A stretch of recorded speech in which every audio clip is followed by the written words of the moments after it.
1, we'll start with Archimedes' principle. Let us consider an activity. Take a piece of stone and tie it to one end of a rubber string or a spring balance. So what have we done is I have tied a stone to a rubber string or a spring balance. Suspend the stone by holding the balance or string.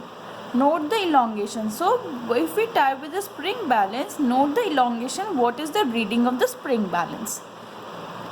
If this, note the elongation of the string or the reading of the spring balance due to the weight of the stone. So some weight is applied on the string and that is equals to mg.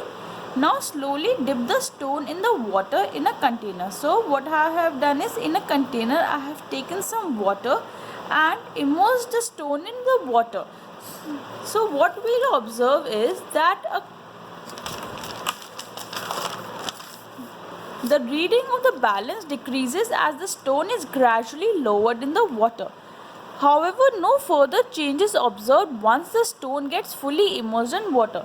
So what I observe is, if I dip a stone in water, continuous balance of the reading changes, and once it is completely immersed in water, the reading does not change. So the elongation in the string produced is due to the weight of the stone. So mg is the force of gravity is applied on the stone, so that is giving the weight of the stone on the spring balance. So if we lower and lower the stone in the water, the elongation produced varies. Since the extension decreases once the stone is lowered in the water, it means that some force is applied in the upward direction. The balance reading is reducing, so some upward force is there.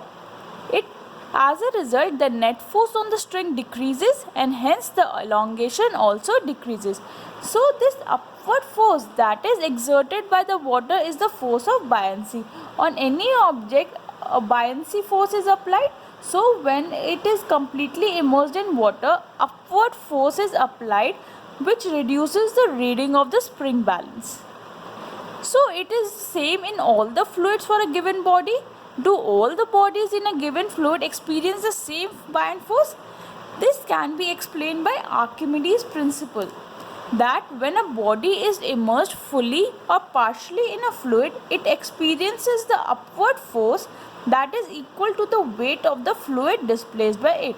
That means अगर कोई भी object पानी के अंदर है, it will experience an upward force that is force of buoyancy is equal to the weight of the fluid displaced, so that the amount of liquid displaced will give us the amount of upward force that is applied on the object. So what are the principles of or applications of Archimedes' principle? It is used in designing ships and submarines. Lactometers, which are used to determine the purity of the sample of milk, and hydrometers, which determine the density of fluid, are based on Archimedes' principle. So we have some questions on page 142. You find your mass to be 42 kgs on a weighing machine. Is your mass more or less than 42 kgs? So whenever a body is on a weighing machine, it will experience an upward force. It will experience an upward force, which is buoyant force. So our body will show the reading less than the actual value on the weighing machine due to this upward force. You have a bag of cotton and an iron bar, each weighing 100 kgs on a weighing machine. In reality, one is heavier. Which one is heavier and why? See, the bag of cotton will be heavier. Why? Because bag of cotton has a larger surface area as compared to the other is iron bar. Larger surface area as compared to iron bar. This larger surface area makes the buoyant force more. So more buoyant force is applied on the bar of cotton, acts on the bag. This makes the cotton bag lighter than the actual value. Since it is lighter, so more mass is there in the cotton bag as compared to iron nail. Next topic is relative density. Ratio of density of a substance to density of water is termed as relative density. It is the characteristic of any substance. So density of substance divided by density of water will give me relative density. For example, relative density of silver is 10.8.